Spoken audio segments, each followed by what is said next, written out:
It's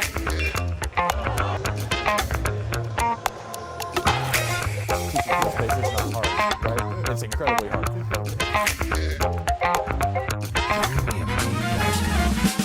Hello and welcome into another Hoosier Network exclusive one-on-one interview. My name is Mason Williams, and we are back for a second year running with the head coach of Indiana baseball, Jeff Mercer. Coach Mercer, how are you doing this morning? Great, $1 million. Yeah? Thank you. Yeah, $1 million, huh? That's it? $1 million. $1 million. Not before you go bench, though. No So- squats today.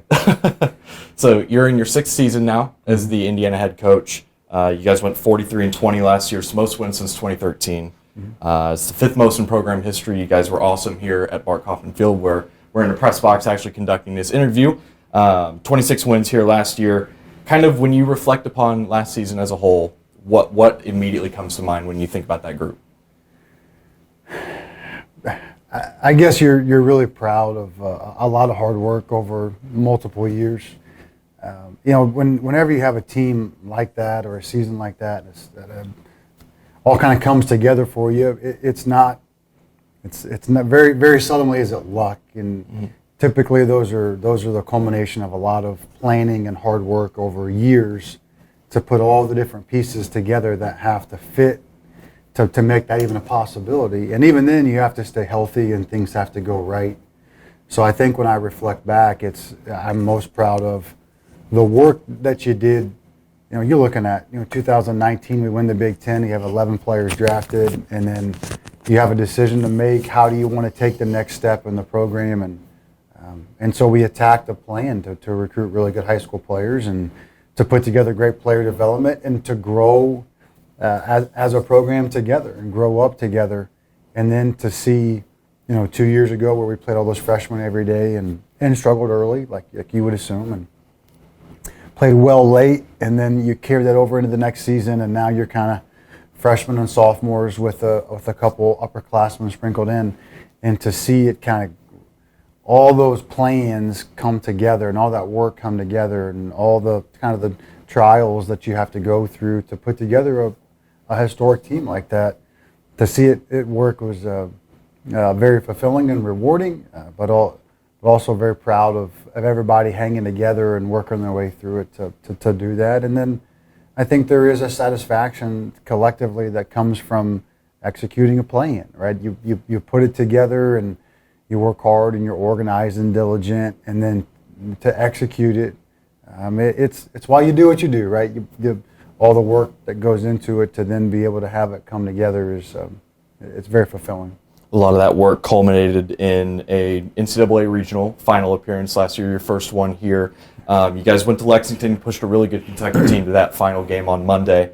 But obviously the sting of that loss a little bit, not being able to go to the super regional after all of that hard work, had to sting a little bit, I would assume.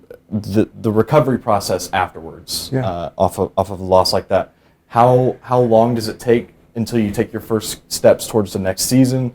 And kind of in the immediate aftermath, what's the process like for a coach in I guess in those moments? Yeah, well, I'm not unique in the fact that I don't enjoy losing. I don't think anyone does, but I think for me personally, and I've always had this, probably coming from, I've said this before, but coming from your kind of your mid-major background, right, which I think is a really positive thing, because you're so focused on growing and improving, and you never feel like you've arrived.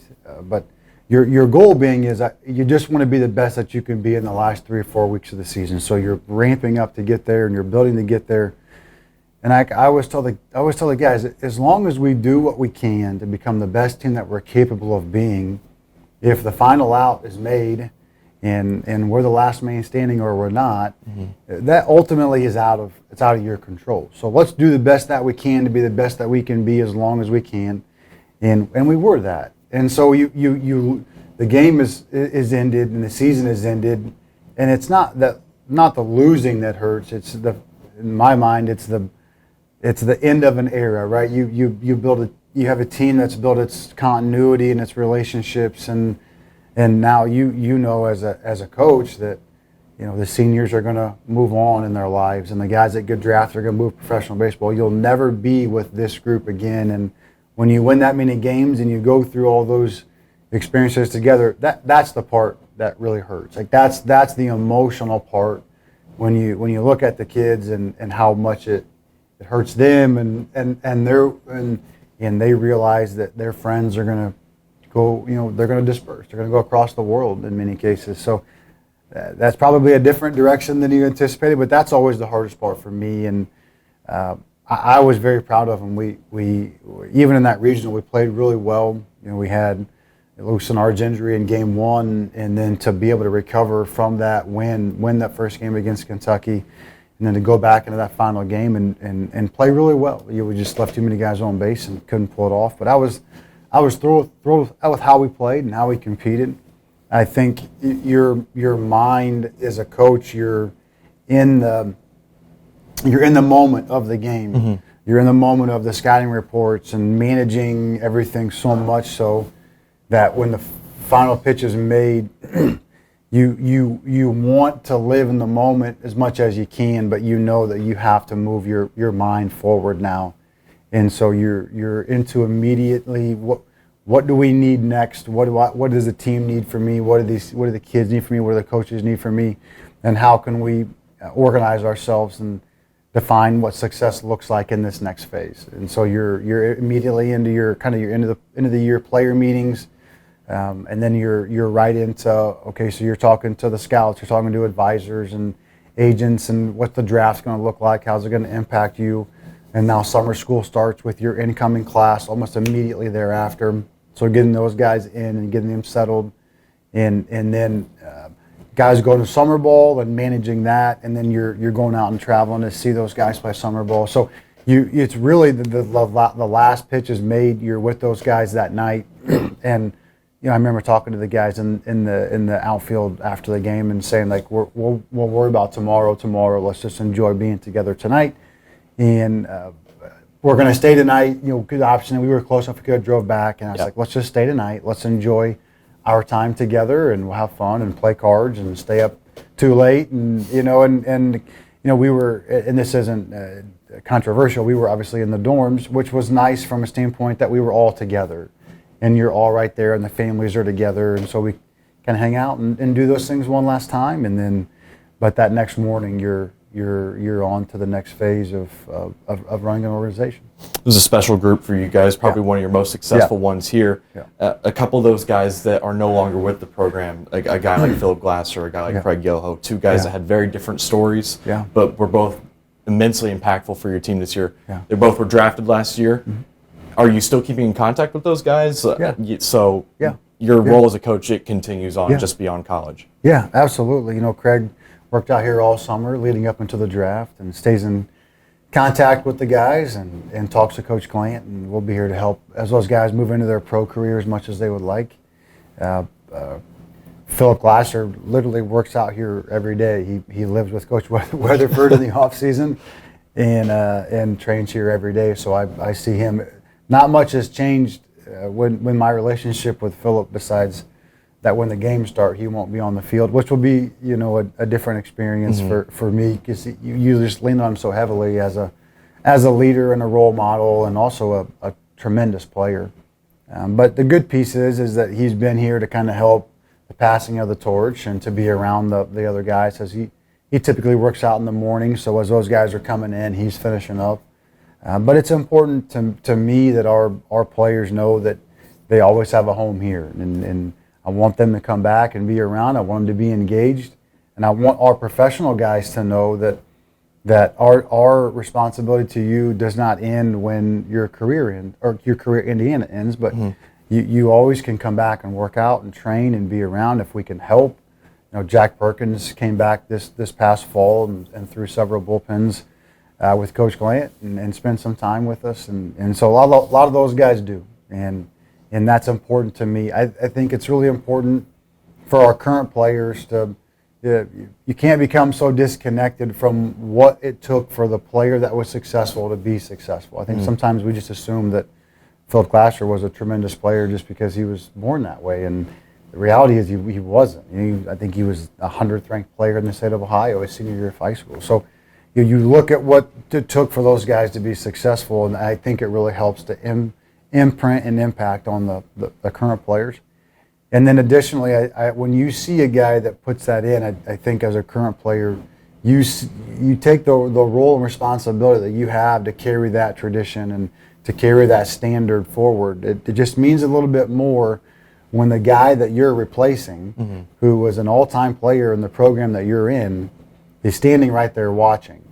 And that carries a little bit more weight. That means a little bit more. And I don't ever want guys to lose the sense of responsibility and obligation you have to prepare and to work to honor the program and the alumni that played it. There's been a lot of great ones, and obviously you mentioned a couple of them. The combination of having the alumni back and kind of getting their fingerprints on future iterations of your team, but also with the combined success of last season, does that raise your expectation level or kind of the floor that you expect your team to play out this year? No, I think every team presents its own unique challenges. When I was really early on in my coaching career, I had a great coach that I worked with. He was a recruiting guy, and I remember asking him, how great is it that you get to recruit so many great players and such talented teams? And I remember him saying, he said, no matter where you're at, no matter who you're coaching, there's always problems. Now the problems are different and they may be unique, but there's always things that you have to solve and manage. And I didn't necessarily understand then, but the older I got, the more that I do. And so a talented team presents its own issues, and so does an untalented team. I'm not sure that's a word, but a team that lacks talent and lacks ability, that presents unique challenges, but also so does a talented one. And so you look at each team as its own, there's its own life, and what do we have to do? Where are the problems? If we fail, why would we fail? And then attack the reasons that you would fail, you attack those reasons with all of your tenacity to the best of your ability. So this team there are legitimate reasons that we would fail. And so we're doing everything that we can to prevent that from happening. And they're a little bit different than the reasons that last year's team would fail the year before.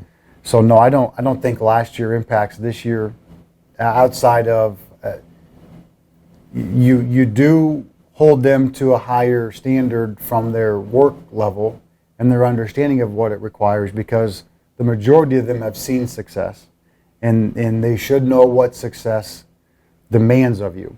And if you're not willing to do what success demands of you, then we're going to fail and we're going to lose. And so that would be, I guess, maybe the one carryover that I would say is when you have experience and you willingly don't follow through with what you know is required, then you are assuming failure and accepting that the fate that's yours. So when you're trying to lead that group, again, I don't want to be overbearing. I know that my personality can be that way, but I try not to be. But it's when you're in this month now before the season starts, and everyone's engaged right now, right? Everyone's intentional and everyone's engaged and they're excited. Everybody wants to make the trip. Everybody wants to play across the country. Everyone's locked in. As a coach, you're trying to look at in the middle of the fall when only half of the country's engaged and only a quarter of the country's actively engaged, then you're trying to be in that top 25% where you're pursuing to be the best you can every single day. And so that's where it can get uncomfortable, is you have to really push guys when the emotion of the moment has left you, or when the season's not close and it's hard and early and dark and all that stuff. So I guess that would be the carryover from last year. Is you saw what it took, and so now we can't deviate from that plan. One other carryover that you guys have had now for multiple seasons running has been the same staff. You've kept a lot of your assistants around. Derek Simmons entering his 5th season, and he's been recognized as one of America's top assistants this year. Your pitching coach, Dustin Glant, his 3rd season now. Weatherford's 3rd season. You've already mentioned him. And then obviously on the operations side, both Scott Rowland and Denton Sagerman have both played pivotal roles in your program essentially since you've been here. Is there the importance of keeping continuity on a staff like that? Can that be overstated? No, I don't think so, especially when you have such tremendous people to work with every day and great families. I think that when you look at the people that are in the program, it's the success that's come from the program is from the people foundationally that show up every day. And so it's not just the coaches, it's their wives, it's their children, it's their family, it's their extended family. You know, if we didn't have wives and children that understood our commitment and our investment level and what it takes, then it would break, right? If our wives didn't allow guys to be on the phones all night and to be out recruiting, 100 straight days in the summer and at practice late and all those things, and then our players wouldn't receive the benefit of having great coaches with them every day. So I think it goes back to a foundational level of our coaches' wives, their children, their extended families, right? The nucleus that understands why they have to work so hard and that they're investing into young people, and that's an incredibly pivotal and important role in their lives. And then you're able to build continuity with each other, right? Where what do you expect from me?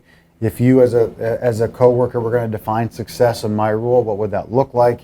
And then how do I help you to attain that? And all those things, they take time and they take trust. Mm-hmm. Do I trust that you're doing your job so I can just fully focus on doing my job? What do you need for me to do that? Everyone has different nuances. I have strengths and I have many weaknesses. And Denton has been the person that's been with me here from the very beginning, from the very first day. And he doesn't have any weaknesses, so he mostly makes up for all of mine and carries the load for me. But that's just the microcosm, right, of it all. But you're working together, and we have coaches that are very motivated. You don't ever have to worry about are we working hard? Are they engaged? Are they trying to learn and grow? That's never an issue. You're always my role. I feel like is just trying to communicate what I would. Kind of like the next direction. Hey, like this is where I think we need to go. Is everybody on the same page with that? Then they're ready to go, and then everybody is going 100 miles an hour. But I would agree that I don't think it can be overstated. The importance of trying to have continuity within your staff, but I think it comes when you also have great families, but also people that share a vision. What are we trying to do? What are we trying to accomplish? I think our responsibility as coaches is more than cuts and relays and how to throw a breaking ball, and our responsibility to our young men and their families and their growth, and I know that can sound cliche until you're in the middle of it and you see the responsibility you have when you have players coming from all over the country, and as a parent it makes you a much better coach when you start to realize that these are sons, right? Like my son, right? And how would you want your son treated, and who would you want your son with every day? And so our coaches share that mindset and that philosophy, and so it makes it enjoyable to come to work every day, and you want to be around people like that, and you want to show up and feel like you're making an impact and a difference, not just in the field but in people's lives, and that's very fulfilling. And so I think all of that together, we share a vision, we share what success looks like, and then you get to have fun when you're doing that with people that you agree with. You don't philosophically differ from other people or from people you're with every day, and then that way you have a chance to enjoy work, because it's a lot, right? As you all know, this is a lot. I know it is, right? College coaches, there's no nobody feels sorry for them, but there's a lot more work that goes into it than people realize, and if you're going to do that, you would just like to enjoy the people that you're doing it with. So we're very fortunate to have everyone that we do. The theme that's kind of emerged so far is that it's a very family-oriented program. You guys are welcoming alumni back. Yeah. You guys are, as a staff, a kind of one big family, all of these different families coming together. When you go to recruit a high school kid and you're talking to a player, talking to their family, how does that kind of help you guys in recruiting your pitch over somebody else? Yeah. I think the truth is that we all provide an experience, and I think that you have to be able to articulate and communicate the experience that you provide. And when you provide an experience, you're looking for someone who's looking for what you provide. And I know that sounds pretty simple, but I think a lot of times in recruiting, folks don't necessarily communicate what they provide. And as a family, they're not necessarily always looking for that fit. Fit being the operative and key term on both sides. And so when you're communicating that to a family, you have to articulate in the different areas. So what you define what it looks like, right? You're just looking at the relationships with the people. How do you want to interact with them, right? I'm very disciplined and thorough and very forceful when it comes to certain areas of this is what we have to do to have success.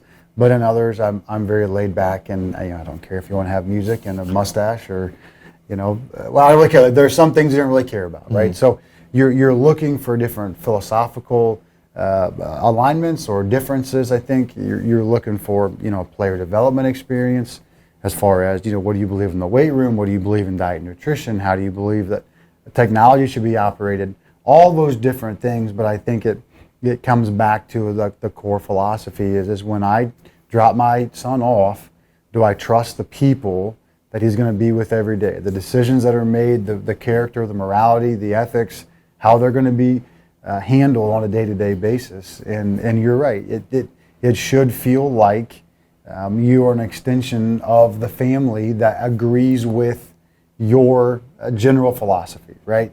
And so like I tell our staff and I tell recruits when we talk to them is narrow is the way, right? It's not for everybody. I know that. I don't try to make any qualms or bones about it. Like this is not the place for everybody.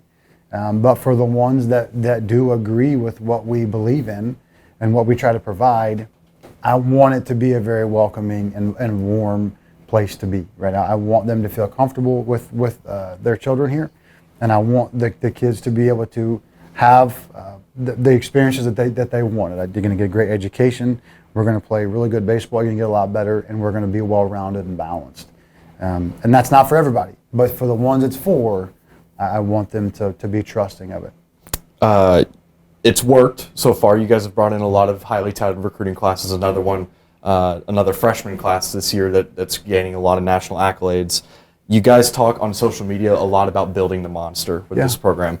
Kind of, what's an insight into that program or into that philosophy that when you're looking for a high school recruit that can then translate to being successful at this level? Yeah. From a purely physical standpoint, right? So you have, and I won't go into all the details of what we do, but there's 4 or 5 checkpoints physically that are a non-negotiable. Right? And if you check that box, once you check that physical box, now you're looking for characteristics that are going to allow us to be able to help you grow really quickly. And we've talked about this, but we're a high school driven model. That's what we do. And it doesn't mean that we won't use the portal, selectively to fill in a true need, but 90% of our roster is going to be through high school players, and we're going to need those guys to play early in their career. So if you're asking a guy to compete at a national level, a top 20 level in the country, who physically can't do that, you put him in a position to fail, right? So the first thing you have to do is we have to make a decision on your physical abilities to do this or not. And we have different unique things that we know that we work with. There are some guys that feel like they can coach everything really well, and like I work with the hitters, they can work with every different kind of mover, and that's not me. I know exactly what I want. I know exactly what works well, and this is going to work in our system really well, so you go find that thing. And then you're looking for someone that you feel like is driven and motivated and serious, someone that's well-rounded, someone that wants to be coached, can handle being coached, someone that's has a support structure that lends him to being successful early in his career. You look at, I think we've led the country in freshman All-Americans the last 2 years. Well, a lot of that has to do with makeup and how were you raised and what was the discipline like in your family and who was making the ultimate decisions on right and wrong. And then that's going to allow us to really accelerate. Our job as a coach, my opinion, is to define success, to create a structure in which you're physically going to grow really quickly, and then ask you to do that process daily. And then when we accelerate from training to competition, right, because there's a difference in training and competition. When we accelerate into competition, my goal is to force you to fail as often as possible. It takes a really unique person to handle failure on a daily basis. I'm not upset with it. I'm trying to get you to fail. I'm trying to overwhelm you in every way that I can. And so once you fail, then we do a post check, right? An assessment why did we fail? An after action review, if you will, and then we're going to go back and we're going to talk about, okay, this, and then we're going to go back and we get to the competition phase again. We're going to push to failure, and then we're going to tighten the feedback loop as much as we can. And so if you look at from a recruiting standpoint, and like I said earlier, narrow is the way. That's not for everybody, right? I'm the right coach for some guys. Coach Glant's the right coach for some guys. Coach Simmons, we're also the wrong coach for some guys, right? And that's okay. There's nothing wrong, right or wrong about it. But if you have a guy who physically is capable of succeeding at this level and succeeding in our program, in our system, and then is emotionally capable and willing to fail and willing to drive himself to uncomfortableness on a daily basis, now you've got the foundation for a really high-level player and a high-level program quickly. Now, again, time is of the essence. I want guys that want to play professional baseball. I want you to go and do that. We don't have 4 years. We don't have 3 years. We have 1 year. We have 1 year to get you from where you are currently into becoming a major Power 5 baseball player that can compete at a national level. And then you get to on the field, and now you're within your first year to 2 years, right? We need to be on the field by our sophomore year. And now we accelerate that experience even more quickly. So you got to be a good player by your second year, and obviously by your third year, because after your third year, it's your time to go play professional baseball, and now it's the next group's time. So I think sometimes we look at it like, well, why do we have to accelerate so quickly? We have 3 or 4 years, and that's just not the reality. We have 6 months to a year to get this thing going to where we need to be at, and that takes a specific player. And so we've been fortunate that when you define that, and then to have families that believe in that and that want that. And so we've done a good job of really going coast to coast, and Canada to Florida to California to Virginia and New York and everywhere else, to find the players that fit our physical model, but then also desire the structure and discipline and accepting of the failure rate to grow that quickly. And I think, again, people want what you provide. The concept is you have to communicate what you provide. We've been very fortunate to do that, and to have some really good classes coming. You talk about needing to get those guys on the field early to find out whether they're, essentially ready for this kind of level of play. When you bring in so many different talented players and you have only 9 lineup spots, or you have only one guy that can get on the mound at a time, is over-recruiting ever a concern for you or your staff? Not over-recruiting, because the draft is going to impact your roster. So when you look at 2 years ago, when our 2021 class was really our first class that we got to campus, and so we wanted to start then. You have to kind of look at it 2 ways. Do we want to build a team for a season or a program for a generation? And we can go grab 15 grad transfers and just redo the team every year. We didn't want to do that. And so when that first class gets to their third year, those guys are going to move to professional baseball. There's not very many 4th or 5th year guys. It's just the way that it goes. For us anyway, to be great. And so, so you may not play every day as a freshman. Some guys are capable of doing that, and some guys are not. And some guys need a year to grow. It's okay. But the reality is, when those juniors get drafted and they move to the next level, the next group has to be, in my opinion, needs to be in-house and ready to go. So for 1 year, you may not be an everyday guy. You may not be on the field as much as you want to be on the field. But you're watching and learning professionals. You're watching and learning from Brock Tibbetts, right? Could there be a better guy to play with and behind if you had to for a year or a couple months than Brock Tibbetts, who's the consummate professional, consummate worker, is terrific at everything he touches, and has like a 3.8 GPA. I mean, you're around somebody who's giving you the cheat code in a lot of ways. So when Brock goes to the next level, then the guys that he's been with every day are prepared to step in. And the truth is this: the expectation for the program is now, when that player leaves and goes to professional baseball, that you come in and you're able to perform and compete at the level that he left at. So it's not just, hey, this great player is a great player and he leaves and it's time for you to take over, and now you go in there and we stink. The whole program has to start over.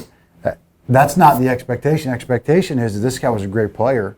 He left, and you've been working while you're waiting, and now you come in, and now you're a great player, and now it's your time to carry the torch forward for this group. And then when it's your time to move forward, now it's the next group's turn. And so the traditions and the standards and the expectations, they get passed down generation to generation to generation. You have a program that sustains its success at a high level. It's not just one group's success, it's a program's success. So I don't worry about over-recruiting in that regard, because we don't over-recruit from a standpoint of we follow the scholarship numbers and we follow the rules, and we don't do anything illegal, we don't do anything silly, or we're not dishonest. We do everything by the rules, by the book that we're supposed to do. We just have a lot of really good players. And so if you've spent your resources wisely, you should have a lot of really good players. If you're at Indiana, you should be a really good player. Whether you're on scholarship or you're not on scholarship, you should be a really good player. There are several players that have come here as non-scholarship players that have worked their way onto scholarship, and they're going to be really good draft picks, whether it's this year or in the future. And so they're all great players. They should all be great players, right? We haven't done our job to recruit great players from great families across the country.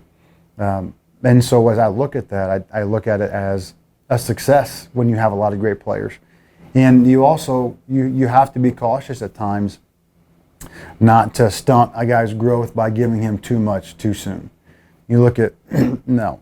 You know, Devin Taylor didn't play every day at the beginning of last year. Maybe that was, maybe I should have. Maybe that was my mistake. Maybe, I should have just started him every day from the very beginning. But, he worked his way into the lineup. I talked to him the other day. We were kind of joking about something, and he said to doing what I started 1 for 11 before he became the everyday guy, and guy got sick, and so he goes in a DH, and I think he had 2 homers and a double or something, and then he never came out again, right?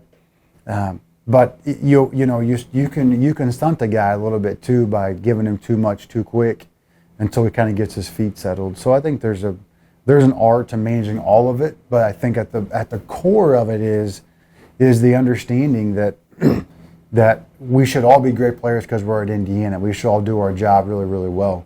In that when a guy moves to the next level, as he should and as I expect them to do, that when I step in there, I'm prepared to be the same caliber of player caliber of player that he was, and to carry the torch forward. So kind of there's almost a comfort in turning over a roster year over year, because that talent's in-house, you've seen it before, you're just expecting them to go forward to the next level. Right, you have to trust your roster. I had that question quite a bit in the last year or so, what are you going to do with this or that, on paper we've got 4 or 5 top 25 classes in a row. So you trust your roster. So if you've recruited the right people and your system works, if you have a good system and it does a good job, and then you have a great player development structure in place, then why would the next guy, if the last guy was able to do it, why would the next guy not also be able to do it? Either one or two things broke. Either your recruiting system didn't work or your player development system didn't work. One of those two things broke. And now, if it does ever break, then you better fix it in a hurry. Not that it can't be adjusted, but you've got to put systems of systems or processes of processes in place that disallow those things from happening. So no, I don't worry.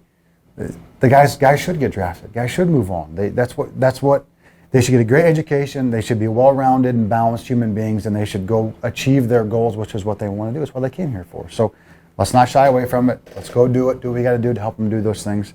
Win a lot of games along the way. But then trust your system in place, and trust your people, trust your roster to continue that kind of success. You've mentioned the roster kind of coming together from all different parts of the country. Obviously, the landscape of the conference as a whole is changing dramatically after this season. It's going coast to coast. It's going to be a national brand throughout all aspects. How do you kind of see the conference moving forward in a baseball standing, with scheduling, with kind of handling the logistics of all that kind of stuff? Or is that something you're concerned about yet? Not too much. Baseball has always been a travel sport. It just is. Guys that want to play professional baseball, they're going to hop on a bus when they get to minor league baseball, and they're going to drive 12 hours across the country, and they're going to do those things. So baseball guys grew up traveling, right? So you add a West Coast team. So let's say that if we were to change our current how many conference games that we play, right, which has been discussed, and there's a bunch of things being discussed, and so I don't want to. But the reality is, so even if you played more conference games, even if you add those conference teams, it's an unbalanced schedule. So it's not like you're adding 4 West Coast teams, and if we add more teams beyond that, that Indiana is picking up and going to the West Coast 4 times, right? So it's an unbalanced schedule. So we're not going to go there 4 times. We're not going to play those teams every year. So you may play 1 West Coast trip. Well, the reality is we were probably traveling one of those weekends either way. Like we're going to Texas this year. We go to Coastal Carolina. We went to Texas last year. I think we go to Texas twice this year. So you're jumping on a flight to Baylor this year, or you're taking a flight to LA. Like either way, you're on a flight. You're hopping back and forth. So the travel part doesn't bother me too much because baseball guys are used to it, and one of those teams is going to come here. So it doesn't really impact us that much. From a conference standpoint, it's a tremendous asset. I'm thrilled about it. You bring in some of the most storied and historic programs in the history of college baseball, and you're bringing them in, and you're bringing those teams in the fold. And I think that only makes us better. When I was at Wright State as an assistant coach, the coach at UIC, Illinois Chicago, Mike D, kicked our butt, and Mike became a great friend over the years. But he was a great coach and a great program, and I wanted to beat him so bad that it forced you to reimagine and reevaluate how you ran the program and made you better. I'm glad he was there, and I'm glad they were excellent. And so I'm thrilled that UCLA is coming into our league as a top 3 or 4 program right now and in the history of the program. That's awesome. It's going to make everybody better. You have to go and compete against those people to be great, and so it's going to raise the RPI. It's going to raise strength of schedule. It's going to raise the footprint of the conference. It's going to make recruiting more national, much easier. Kids from the West Coast can go to a Midwest school and know that a couple times a year their families are going to see them play. I think from an administrative level, some of the things that the way that some of those programs are viewed baseball-wise, and is how Indiana views baseball. But how the rest of the conference can now be able to view baseball, I think it pushes at some point we're going to have to back up college baseball. We can't play a summer sport in the winter forever and expect it to be financially feasible, right? In baseball, you look at the Savannah Bananas, you look at minor league baseball, you look at the Indianapolis Indians. The Indianapolis Indians sell out. I worked on the ground crew when I was a kid. They sell out games. Every game, right? Every home game is sold out. The Savannah Bananas, I've got more people that text me asking for tickets for the Bananas like I have any ability to get them tickets. It's kind of funny. Are you planning to go when they're in Indianapolis? There's no tickets. There's no tickets. You can't get in. There are 1 million people a summer going to watch them. And so when you start to add West Coast teams that are now going to play a summer sport in the winter, and you're going to start to see more of a push for hopefully pushing the season back a month and being able to enjoy baseball, in more of a fan-friendly climate. I think those things are all really important. It doesn't impact us as much because we're so much further south than the rest of the league. But I think about the rest of the league. I think about the teams in the northern half of the conference. And the reality is it's cold everywhere in February, right? We go to Auburn last year to open up the season. It's cold there because it's in February. And we go to LSU a couple years ago, and Ed Ogeron throws out the first pitch, and it's like 33 degrees outside. You know what I mean? It's like it's cold. It's cold everywhere in February. So I think some of those things, the realignment of college sports is a great thing for college baseball, and it's a great thing for Big Ten baseball. A couple things from the top-down level that I would assume have to help now, as well as the new commissioner, Tony Petitti, having a baseball background. Yeah. And then it just coming out a couple weeks ago that Scott Dolson, IU's athletic director, is the Big Ten's rep on the selection committee now for an NCAA tournament. Yeah. When you kind of look at those things and some of the things that you just mentioned, do you feel as if there's a shift towards more importance towards baseball in this conference, and especially here in Indiana?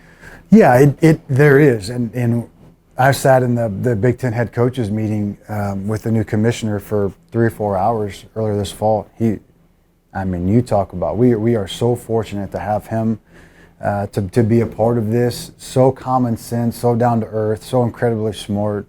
I was really blown away. I've been in a lot of meetings and been around a lot of folks, and that's not to take anything away from anybody else, but when you sit around somebody who really has a great feel for the pulse of all the topics that he's discussing, it's super impressive. And so we're very fortunate to have someone that cares about baseball, that has a baseball background, and is such a well-rounded and experienced person.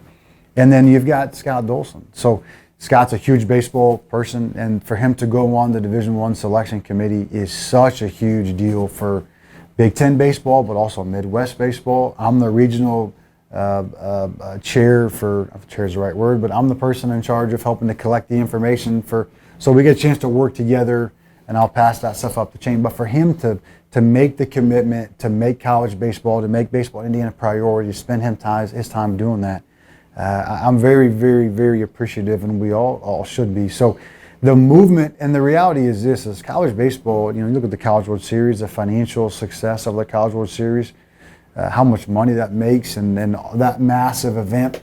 There are a few adjustments that can be made, not Indiana, but in college baseball, that would make college baseball such a popular sport. Major League Baseball is a popular sport. Minor League Baseball is popular. If we could get it away from the March Madness a little bit, and we could get it into more of a spring and summer model, I think those things are a terrific boom financially for college baseball. So it's a very exciting time. Coach, you've been so gracious with your time, so I don't want to take up too much more of it. I just want to go a couple position groups on your team this year. You guys are brand new up the middle, essentially, at all levels. I'll start with the catcher group. I know you've got a couple guys that you're really, really excited about this year. And then also, you mentioned Brock Tibbetts a little bit. He was working out at the catching position as well in the fall. Kind of how do you see that rotation of him, TJ Schuyler, Shepard now being back from injury a little bit? How do you kind of see that shaking out a little bit? Yeah, it is exciting. Brock is going to be a very good catcher. It's a big change from first base, but Brock was a high school catcher. He's done a really good job. He has a great arm. He's big and athletic. And he's going to continue to grow, right? He's doing a good job right now, but the more he plays, the better he'll get. He's very smart, intelligent, adaptable, all those things. A.J. Shepard is terrific. He's a very special player, and I've said that from the very beginning, from before he even got to campus or his first day here, that he's one of the better players that I've ever recruited. And so he's had a long road to recover here with the surgeries and whatnot, but he's back and healthy. Now he's going to be on a pitch count, so to speak, and we will moderate him. He won't be thrilled with it all the time, because I know AJ and he's ready to go, but we will. So his throwing program is doing well. He's been swinging it more and more, so we'll kind of slowly integrate him back behind the plate. He and Brock will probably share the majority of those reps, and then it's kind of who ends up winning that job down the stretch there. That we'll again, we're always going to run a two-catcher system, but when you get into that last month and everyone's healthy and you're playing, we'll kind of see which way it goes. But yeah, with Jake Stadler and TJ Schuyler, you've also got two guys in there that are good players, really good players.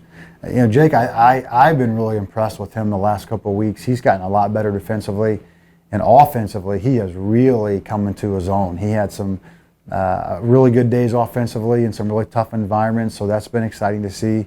And then TJ Schuyler is capable right now, is very talented, but really is the future of the position as well. He's going to be a great player. He's going to play baseball for a long time and has transformed himself offensively. He's got to have gained 15, 20 pounds.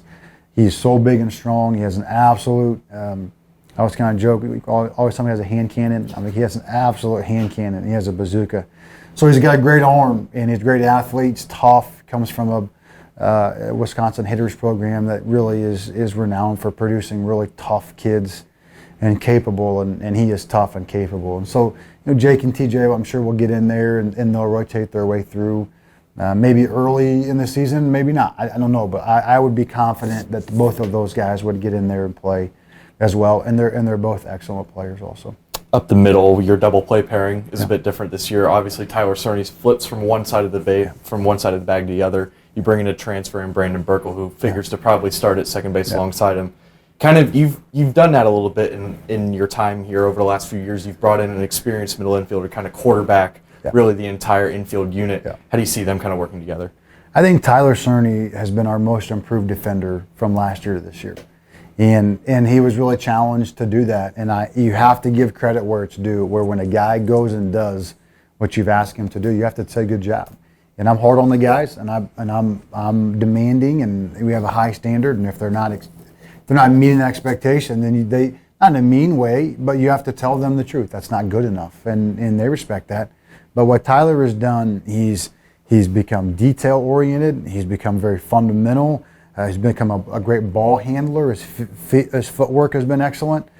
His throwing has been excellent. I've just been very impressed with Tyler. He's become very much so a young adult in that position. That's what you have to be. You've got to have an adult in that position as well. And then to your point, Brandon is a great defender, and that's what we really wanted. We wanted like you said, a point guard, a quarterback, a guy that had been there and done it, and played and can stabilize and steady that position, and give you an opportunity to go and play winning baseball. And just like every position, Tyler's going to have to compete every day to keep his job. Brandon's going to have to compete every day to keep his job.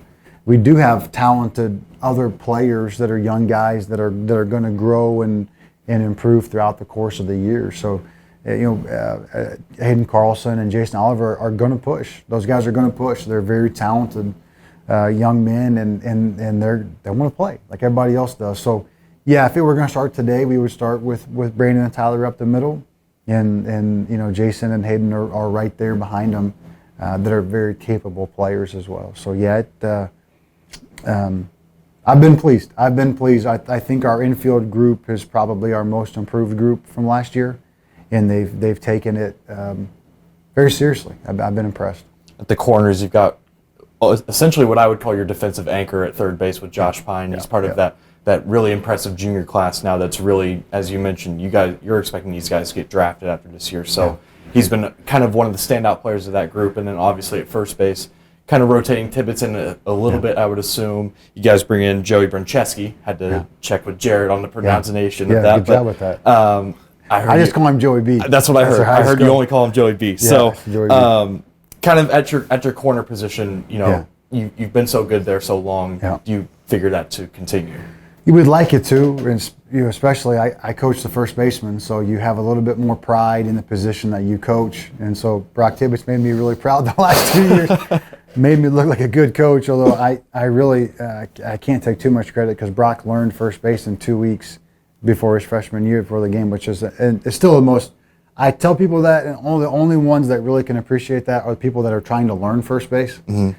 And they, it's like I tell them, like I taught Brock Tibbetts first base in 2 weeks, and the guys just don't believe it. It's not a difficult position; it's a very complicated position. And it's like the Moneyball clip where it's like teaching first base is not hard, right? Yes. It's incredibly hard. It's incredibly hard. Yeah, it really is. It's very complicated. It's very nuanced, and it's awkward because everything's the reverse of the other infield positions.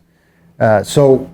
I would like us to get better at first base. In all frankness, we're not good enough at first base defensively right now as a group. AJ Shepard has worked there for the last year and a half. And he's very good, but obviously the throwing. How many throws can we get out of a guy that's trying to catch, but also coming back from Tommy John, and so you can't overexpose him because he is such a good defender behind the plate that you want to have that as an option, and you can't ride Brock behind the plate too much, or you get a reduced offensive output, and so you got to kind of balance it and juggle it. So I would say, obviously Brock will be back at first base a little bit. Shep will be over at first base some. Joey B is getting a lot better, and then Cal Sefcik. Had the internal brace put in. He's built just like Shep. I mean, the same body type, same rotational force, same great athlete, same runner. I mean, the same hair. Like if you saw him from behind, it's incredible how similar they are in really every way, demeanor and everything. So Cal is special. Cal's a special offensive player, and he's going to be an anchor for us for a long time. But we're trying to teach him how to play first base as well. So the kind of those four guys rotating at first, and then I've got some dark horse guys if something goes awry or sideways. But Joey and Cal have really the last 2 weeks. Again, the season helps, right? When the season's getting closer and we're 3 or 4 weeks away now, you can kind of see it, and they've been hot on it. So those two guys have improved, and they're going to have to get better. They have to get better because The first baseman touches the ball the second most on the whole team. And if he can't play his position judiciously and with consistency, then the whole thing breaks. And then Josh Pine's a great third baseman. So he's a great third baseman. He's a great player. He's a stud. He throws on the run, throws off platform. He's tough. He'll body a ball up. He starts a good double play. He's gotten better. He's really good. We've been trying to get Jason Oliver at third base.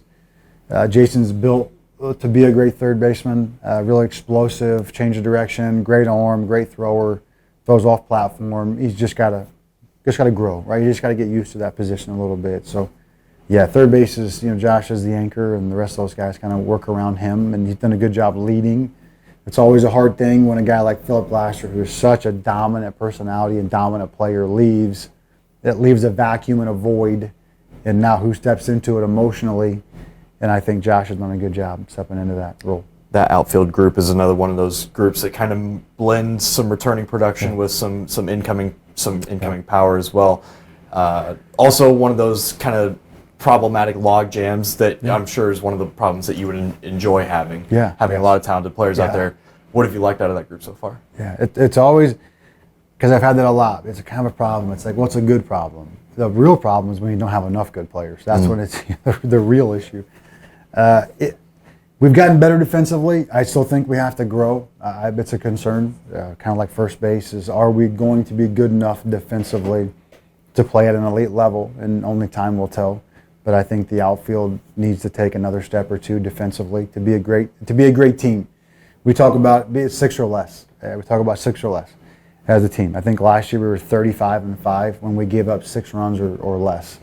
And so if we can do that, and defense is just as accountable to that as our pitching. Everybody wants to say, well, the pitcher this, and well, it's like you missed the cutoff man, the backside guy advanced, and you should have caught that ball at the wall, and now it's a double. Right, those things matter. We'll start with Devin in left. Devin's done a good job. He's a quality defender. He'll be fine.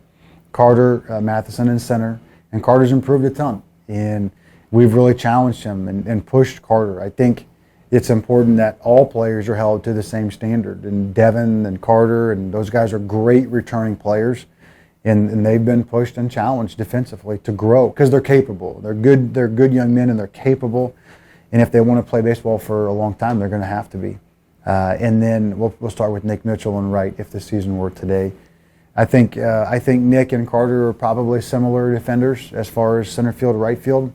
But just Nick being right-handed and the glove to the line is always it's a safer play. It's an easier play for the glove to the line in right field. So I've always kind of tried to have, if you have a left-handed thrower like Hunter last year, Hunter Jesse, you put the left-handed thrower in left and the right-handed thrower in right. So it's easier to keep that ball from going down the line. And I think Carter's a little more comfortable in space in center. He's such a great athlete. But it wouldn't shock me if those positions changed throughout the course of the year. I think Nick is fully capable of going to center. He's played center, and I don't have any issues with him there. It really was just kind of, hey, you kind of got 2 guys that are similar in ability, and I think you're probably putting Carter in his better position, and you're structurally putting Nick in a better position to be successful for the team with a glove to the line, but they're both capable. And then you've got Morgan Colopy, who is one of the best defenders I've ever coached, one of the best teammates and leaders that you could ever ask in a program. And I don't think his impact can be understated on his work ethic every day, the example that he sets. Just a great young man. And to compete every day to earn a job, and then if you win it, great. And there are times when he's had the job and he's won the job. And there are times when he hasn't, but you would never know the difference. And if he comes in as a defensive replacement, he's an incredible defender. If he comes in and he's starting, he's going to give you a good at bat. He's going to compete, and he's going to show up the next day to work. So I can't overstate how important he has been.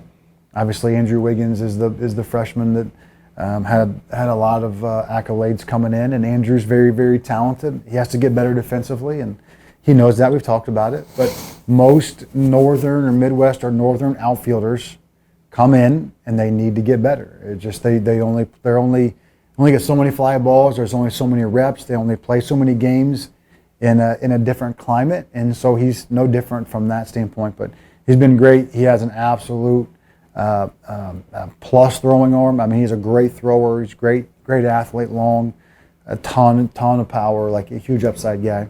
And so those are probably the 5 guys. Sam Yerson will be a defensive replacement as well. Sam's a great defender, and we'll play a pivotal role late in games. But we'll start with those 3 guys, and those will probably be the 3 backups as well. So yeah, we're fortunate to be talented in the outfield. We do have to get better defensively, but we're certainly capable of doing it.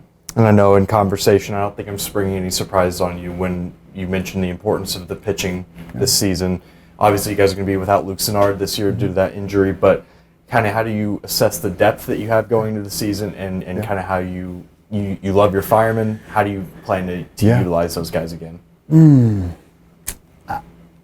I think we'll probably follow a pretty similar model as to what we did last year, where kind of like you said, we employ a closer earlier than most people do, because the games usually are won and lost in the 5th and 6th inning. Mm-hmm. So let's not lose a game early. Let's give our best shot, because especially as offensive as we have an opportunity to be, we may score 7 runs in the 6th inning and pull the game away.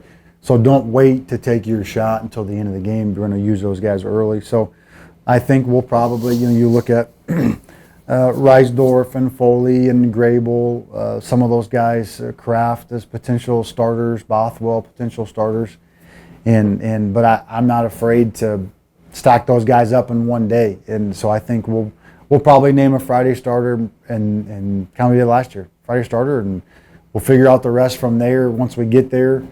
I think that we're going to have a chance to win Sundays on Sunday. I think you have a chance to pull away from people with our offense, and if we can play good defense. So I don't want to, hey, let's hold Ty Bothwell to Sunday when he can win you a game on Saturday and we score a bunch of runs on Sunday. So I feel good about the depth of the staff. I feel good. I feel as good as I felt. I think that reduced season where we had 5 arms drafted, mm-hmm. I'm not saying we're going to have 5 pitchers drafted, but what I'm saying is that we had enough depth to where we could manage games throughout the course of a weekend, and probably follow a similar model as what we did last year, where it's kind of 2 to 3 innings at a time, and you do your job and trust the next guy to do his job. And if you end up giving us 5 or 6, man, that's amazing. But we don't necessarily have to have it. And people always ask, who's going to be your starter? Do you have enough starting pitching? We have 12 to 15 guys. I think it can go out there and give us 3-6 outs at a time. So if that's the case and everyone does their job and we attack and we play good defense, we don't need you to go 6 innings. But you got to go out there and attack, and you got to give us 2 or 3. So I think if you look at it that way, I think the season will unfold to where those guys will end up giving you 5 and 6 and 7 innings. But I don't think you can go into it where we're at, especially because we're so young in that position too. It's a lot of sophomores. That sophomore class was a big pitching class for us. So there's a lot of those sophomores, Phillips and Whitaker and Reisdorf, Foley, Aiden Decker-Petty. There's a lot of guys in that group that's got a chance to help you out. They're talented and you're going to need them to. So they're going to need time to grow up. You just can't expect too much too fast. Well, Coach, that's everything I've got. You've been so gracious with your time, and I always appreciate it. Yeah. Can you feel this? Can you feel the Myrtle Beach air yet? No, I don't want to feel it yet. My wife, actually about this, my wife has never been to opening weekend in the 15 years I've been coaching. So she's coming down, so she's counting down the minutes so she gets to go to the beach. But the problem as a coach is when I smell that Myrtle Beach air, I know that we can't practice anymore, and that gives me anxiety. So I don't want to smell the air. I want to just keep practicing for every last minute. But no, I appreciate it. Well, you've got a little bit of time still before that. Thank you to Ben, who's behind the camera, who helped set this up, and obviously Jared as well, and obviously Coach Mercer for his time. This has been a one-on-one exclusive interview with Jeff Mercer, the head baseball coach of Indiana Baseball. My name is Mason Williams for Hoosier Network, signing off.